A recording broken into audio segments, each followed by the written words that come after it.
નમસ્કાર દર્શક મિત્રો, હું રાણા પાર્થ આપ સર્વનું image engineering and technical institute તથા મિકેનિકલ ડિપાર્ટમેન્ટ તરફથી ઈ લર્નિંગમાં હાર્દિક સ્વાગત કરું છું. મિત્રો, વિડિયો લેક્ચર શરૂ કરતાં પહેલાં અમુક સૂચનો છે જેનું અવશ્યપણે પાલન કરજો. જ્યારે પણ તમે વિડિયો લેક્ચર જોવા બેસો છો તો સાથે નોટબુક, પેન, ડ્રોઈંગના આવશ્યક સાધનો તથા સાયન્ટિફિક કેલ્ક્યુલેટર જરૂર રાખજો. કારણ કે જો મિત્રો તમે નોટ્સ બનાવેલી હશે તો એ નોટ્સનો ઉપયોગ તમે રિવિઝન માટે કરી શકો છો અને બીજો ફાયદો એ થશે કે નોટ્સ બનાવવા માટે પહેલાં તો તમારે વિડીયો જોવો પડશે, પછી નોટ્સ બનશે. એના કારણે શું થશે કે તે થિયરી કે એક્ઝામ્પલ તમારા માઇન્ડમાં 2 વખત રિપીટ થાય છે. આના લીધે જે તે થિયરી કે એક્ઝામ્પલને યાદ રાખવી સરળ બને છે. તો મિત્રો, આગળના વિડિયો લેક્ચરમાં આપણે applied mechanics chapter number 5 friction કે જેના એક્ઝામ્પલ્સનો અભ્યાસ કર્યો હતો. તો આજના વિડિયો લેક્ચરમાં આપણે એક નવી મેથડથી પૂછાતો એક્ઝામ્પલ જે છે એનો અભ્યાસ કરવાનો છે. મિત્રો, આગળના લેક્ચરમાં મેં તમને કહ્યું હતું કે જે દિશામાં ફોર્સ લાગે તે જ તેની વિરુદ્ધ દિશામાં ફ્રિક્શન લાગે, અને સાથે સાથે એવું પણ કહ્યું હતું કે અમુક કન્ડિશન છે કે જ્યારે ફોર્સ અને ફ્રિક્શન બંને એક જ ડાયરેક્શનમાં લાગશે. તો તેવો જ આ એક્ઝામ્પલ છે. તો ધ્યાનથી મિત્રો શીખીએ. તો વધુ સમય ન લેતા આપણે આજનો વિડિયો લેક્ચર સ્ટાર્ટ કરીશું. Applied mechanics chapter number 5 friction and example number 5. મિત્રો, દરેક એક્ઝામ્પલ જીટીયુની એક્ઝામમાં પૂછાયેલા જ છે, એટલે ખાસ ધ્યાન આપજો. રકમમાં આપણને આપે છે સમક્ષિતિજ સાથે 30° ખૂણે, બરાબર, એટલે જે આપણી ગ્રાઉન્ડ લેવલ છે ત્યાંથી 30°ના એંગલે એક સપાટી છે ઢળતી. તે સપાટી ઉપર 8 કિલોન્યૂટન વજનનો એક પદાર્થ પડેલો છે. મિત્રો, વજન કેટલું આપ્યું છે આપણને? 8 કિલોન્યૂટન. ત્યારબાદ જે ઘર્ષણ કોણ 25° હોય તો, હવે મિત્રો જે આને 30° છે એને શું કહીશું આપણે? આલ્ફા, બરાબર, અને આ જે ઘર્ષણ કોણ છે તેને કહીશું ફાઈ. એટલે ફાઈ આપણને આપ્યો છે 25°. હવે મિત્રો, આલ્ફા કરતાં જો ફાઈ નાનો હોય અથવા તો ફાઈ કરતાં આલ્ફા મોટો હોય, તે કન્ડિશનમાં આપણો ફોર્સ અને ફ્રિક્શન બંને ઉપરની ડાયરેક્શનમાં જ આવશે. બરાબર મિત્રો, જે કન્ડિશન હતી એ આ છે કે alpha is greater than phi. તો પદાર્થને સપાટી પર ટેકવી રાખવા માટે ઓછામાં ઓછું કેટલું બળ સપાટીને સમાંતર લગાવવું પડશે? તો મિત્રો, આપણને ફાઇન્ડ શું કરવાનું કીધું છે અહીંયા? બળ, કે કેટલું બળ આપણે લગાડવું પડશે. તો આ થઈ ગઈ રકમ. તો સૌથી પહેલાં તો આપણે ગિવન ડેટા બનાવીશું. તો ગિવન ડેટામાં જોઈએ કે સમક્ષિતિજ સાથે 30° ખૂણો એટલે આલ્ફા બરાબર થઈ જશે આપણું 30°. હવે વજન આપ્યું છે 8 કિલોન્યૂટન એટલે આપણે ડબલ્યુ બરાબર થઈ જશે 8 કિલોન્યૂટન. ત્યારબાદ ઘર્ષણ કોણ એટલે કે ફાઈ બરાબર આવશે 25°. હવે મેં કહ્યું તે પ્રમાણે કે આલ્ફા જ્યારે ફાઈ કરતાં મોટો હોય અથવા તો ફાઈ જે છે એ આલ્ફા કરતાં નાનો હોય ત્યારે એફ અને પીની દિશા સરખી હશે. એટલે કે ફોર્સ અને ફ્રિક્શન બંનેની દિશા સરખી હશે. ત્યારબાદ આપણને શું ફાઇન્ડ કરવાનું કીધું છે? બળ. તો આપણે પી ફાઇન્ડ કરવાનો છે. બરાબર, આ થઈ ગયું ગિવન ડેટા. હવે નેક્સ્ટ શું કરીશું કે રકમ ઉપરથી આકૃતિ બનાવીશું. તો આકૃતિ બનાવીએ. અહીંયા આપ્યું છે સમક્ષિતિજ સાથે 30° ખૂણે એટલે કે એક ગ્રાઉન્ડ લેવલ છે ત્યાંથી 30° એક ઢળતી સપાટી છે. અહીંયા આપી દઈએ 30. હવે એના ઉપર 8 કિલોન્યૂટન વજનનો એક પદાર્થ પડેલો છે. તો એ ઢળતી સપાટી ઉપર આપણે એક પદાર્થ બતાવ્યો કે જેનું વજન 8 કિલોન્યૂટન છે. આપણે નીચે બતાવીએ. હવે કન્ડિશન એપ્લાય કરીએ કે આલ્ફા ઇઝ ગ્રેટર ધેન 5. તો જે દિશામાં ફોર્સ હશે તે જ દિશામાં આપણું ફ્રિક્શન લાગે છે. એટલે કે પી અને એફ બંને એક જ ડાયરેક્શનમાં બતાવવાના. પણ ક્યારે? કે જ્યારે આલ્ફા ઇઝ ગ્રેટર ધેન 5 હશે ત્યારે. બરાબર, ઉપર તો જે પ્રમાણે છે નોર્મલ રિએક્શન એ જ પ્રમાણે બતાવીશું. હવે શું કરીશું કે જે ડબલ્યુ છે વર્ટિકલ તેના એક ઊભું અને આડું કન્વર્ટ કરી દઈશું. તો મિત્રો જ્યાં પણ આપણો એંગલ જે અડેલો હશે ઊભાને અથવા તો આડાને ત્યાં આગળ શું આવશે?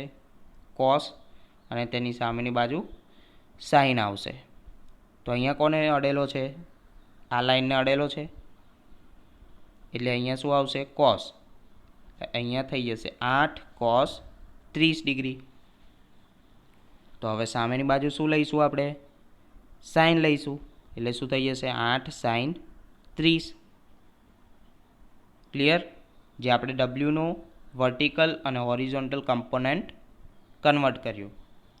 એટલે આપણે ગણતરીમાં કયા લેવાના? જે હોરિઝોન્ટલ અને વર્ટિકલ છે તેને ગણતરીમાં લેવાના. પછી ડબલ્યુને ગણતરીમાં લેવાનો નથી. આકૃતિ તૈયાર થઈ ગઈ. હવે શું કરીશું? આપણું પહેલું સ્ટેપ કે સમાંતર બળોને સરખાવતા. એટલે કે જે પણ હોરિઝોન્ટલ ફોર્સ છે તેમને સરખાવીશું. તો જોઈએ આકૃતિમાં દર્શાવ્યા પ્રમાણે. મિત્રો હું હજી ફરી કહું છું, મેં દરેક સ્ટેપ બાય સ્ટેપમાં આકૃતિ મૂકેલી છે જેથી હું તમને સરળ રીતે સમજાવી શકું. પણ તમારે એક જ વખત આકૃતિ ડ્રો કરવાની છે કે જે પહેલી જ ડ્રો કરી છે આપણે તે જ ડ્રો કરવાની છે. એના પછીના સ્ટેપમાં ડ્રો કરવાની નથી. આ ફક્ત તમને સારી રીતે સમજણ પડે એટલા માટે દરેક સ્ટેપમાં મેં આકૃતિ મૂકેલી છે. ચાલો જોઈએ સમાંતર બળોને સરખાવતા એટલે કે બધા જ આડા ફોર્સીસ જોવાના આપણે પહેલાં તો આકૃતિમાં જોઈએ તો કેટલા આડા ફોર્સીસ દેખાય છે? જુઓ શાંતિથી. 3 દેખાય છે. કયા કયા છે જોઈએ. એક તો પી, બીજો કયો છે? એફ, અને ત્રીજો 8 sin 30. તો આટલા 3 ફોર્સ આડા ફોર્સ છે. હવે શું કરવાનું કે એની નિશાની ખબર પડવી જોઈએ કે પ્લસ લેવાનો કે માઇનસ લેવાનો. તો એના માટે આપણે રૂલ્સ છે આ રહ્યા કે આ બાજુ જાય એને શું લઈશું આપણે પ્લસ લઈશું અને આ બાજુ આવે એને માઇનસ લઈશું. તો એના ઉપરથી આ દરેક ફોર્સને આપણે પ્લસ માઇનસની નિશાની આપવાની છે. તો પહેલો જોઈએ પી ફોર્સ. તો પી ક્યાં જાય છે મિત્રો? આ બાજુ જાય છે, એટલે આ બાજુ જે જતા હશે એને આપણે શું લઈશું? પ્લસ લઈશું. તો અહીંયા આપણે મૂકી દીધો પ્લસ પી. હવે પીની આગળ પ્લસ છે એટલે એનો કોઈ મિનિંગ રહેતો નથી, એટલા માટે આપણે દર્શાવતા નથી. હવે લઈએ એફ. તો એફની ડાયરેક્શન કઈ છે મિત્રો? આ બાજુ. તો આ બાજુ પણ પ્લસ આવશે, તો અહીંયા મૂકી દઈએ પ્લસ એફ. હવે કયો ફોર્સ રહ્યો? 8 તો એ કઈ ડાયરેક્શન છે? આ બાજુ. તો આ બાજુ આપણે શું લઈએ છીએ? માઇનસ. તો અહીંયા મૂકી દઈએ -8 sin 30. 3 ફોર્સ આવી ગયા. હવે ઇઝ ઇક્વલ ટુ 0. હવે શું કરીશું? 8 sin 30 ને આપણે કેલ્સીમાં કરીશું તો જવાબ શું મળશે? 4. તો P પ્લસ એફ તો as it is -4 is equal two 0. હવે જે P અને F છે એને અહીંયા રાખીએ અને જે બાકીનું છે તેને ઇક્વલ ટુની આ બાજુ મોકલી દઈશું. એટલે શું થઈ જશે? માઇનસ છે તો પ્લસ થઈ જશે. એટલે આપણને ઇક્વેશન શું મળશે? P plus F is equal to 4, જેને આપણે આપી દઈશું સમીકરણ નંબર 1. તો હવે સરખાવ્યા આપણે આડા ફોર્સીસ. તો હવે નેક્સ્ટ કોને સરખાવવાના છે? હા, ઊભા ફોર્સીસને, લંબ બળોને સરખાવતા. તો જેટલા પણ ઊભા ફોર્સીસ હશે તેને આપણે સરખાઈશું. તો જોઈએ લંબ બળોને સરખાવતા. તો આકૃતિમાં જોઈએ મિત્રો કેટલા ઊભા ફોર્સ દેખાય છે આપણને. જુઓ 2 દેખાય છે. કયા કયા છે? એક તો Rn અને બીજો કયો છે? 8 cos 30. ફક્ત 2 જ છે ફોર્સ ઊભા. તો ફોર્સીસ તો ખબર પડી ગઈ. હવે તેને પ્લસ લેવાનો કે માઇનસ લેવાનો તે જોઈએ. તો અહીંયા આપણને આપેલું છે નિયમ કે જે ઉપર જશે તેને પ્લસ લઈશું, નીચે આવશે તેને માઇનસ. તો પહેલાં Rn જોઈએ. Rn ક્યાં જાય છે? ઉપર જાય છે, એટલે કયો લઈશું? પ્લસ લઈશું. તો અહીંયા પ્લસ Rn મૂકી દઈએ. ત્યારબાદ 8 cos 30 છે, એ ક્યાં આવે છે? નીચે. નીચે આવે એને શું આવશે? માઇનસ આવશે. એટલે અહીંયા આપણે મૂકી દઈએ -8 cos 30 ઇઝ ઇક્વલ ટુ 0. હવે શું કરીશું કે Rnને અહીંયા રાખીએ અને જે બાકીનું છે તેને ઇક્વલ ટુની આ બાજુ મોકલી દઈશું. એટલે માઇનસ છે તો શું થઈ જશે? પ્લસ થઈ જશે. તો Rn બરાબર 8 cos 30 થશે.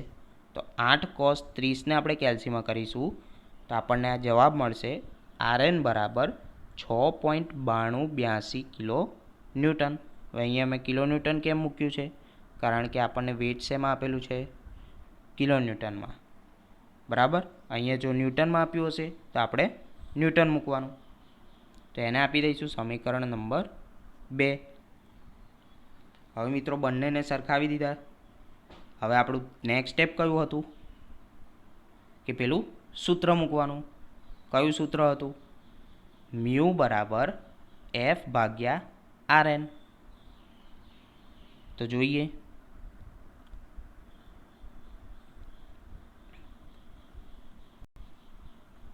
અને બીજું એક ફોર્મ્યુલા છે મિત્રો આપણી પાસે કે મ્યુ બરાબર tan phi.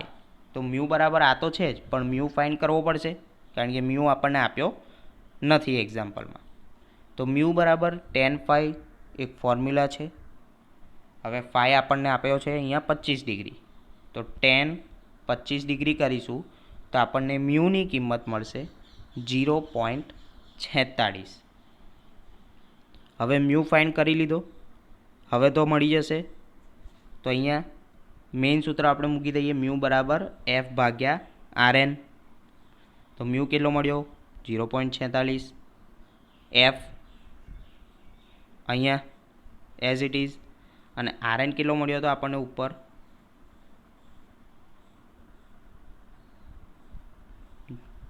6.9282. તો એફ બરાબર આપણે મૂકી દઈશું 0.46 ગુણ્યા આરએન, જેને આપણે સમીકરણ નંબર 3 આપી દઈશું. હવે જોઈએ કે આ પહેલું સમીકરણ હતું, આ બીજું સમીકરણ હતું, અને આ ત્રીજું. હવે શું કરીશું કે ત્રણેયને એકબીજા સાથે સરખાવવાનું છે. એટલે જે એફની કિંમત છે તેને આમાં મૂકી દઈશું, અને આરએનની કિંમત છે તેને પણ સમીકરણ 1માં મૂકી દઈશું. તો જોઈએ શું થશે કે પી વત્તા એફ બરાબર 4 છે આપણી પાસે, સમીકરણ નંબર પહેલું. તો પી તો ફાઇન્ડ કરવાનો છે, એટલે પી બરાબર સેમ એઝ ઇટ ઇઝ જ મૂકવાનું. હવે એફ બરાબર શું છે? 0.46 આર એન. તો અહીંયા મૂકી દઈશું 0.46 R N is equal to 4. હવે મિત્રો શું છે કે આર એનની પણ કિંમત છે આપણી પાસે કે 6.9282 કિલોન્યુટન. તો તે જોઈ લઈએ કે પી તો એમના એમ પ્લસ 0.46 ગુણ્યા આરએન બરાબર કિંમત મૂકી આપણે 6.9282 ઇઝ ઇક્વલ ટુ 4 તો છે જ. હવે પી એમના એમ આ બંનેનો ગુણાકાર કરીશું કેલ્સીમાં, એટલે આપણને મળશે પ્લસ 3.18 ઇઝ ઇક્વલ ટુ 4 તો અહીંયા છે જ. કે જે પી આપણે ફાઇન્ડ કરવો છે, તો જે વધારાનું છે એની સાથે તેને ઇક્વલ ટુની આ બાજુ મોકલીશું. એટલે અહીંયા પ્લસ છે તો આ બાજુ જઈને શું થઈ જશે? માઇનસ થઈ જશે. તો જોઈએ શું આવશે? પી બરાબર 4 માઇનસ 3.18.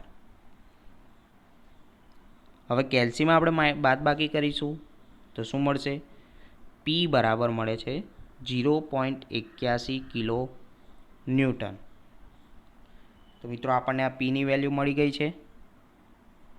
તો અહીંયા એક્ઝામ્પલ સમાપ્ત થાય છે. તો મિત્રો આ હતો આપણો સંપૂર્ણ એક્ઝામ્પલ.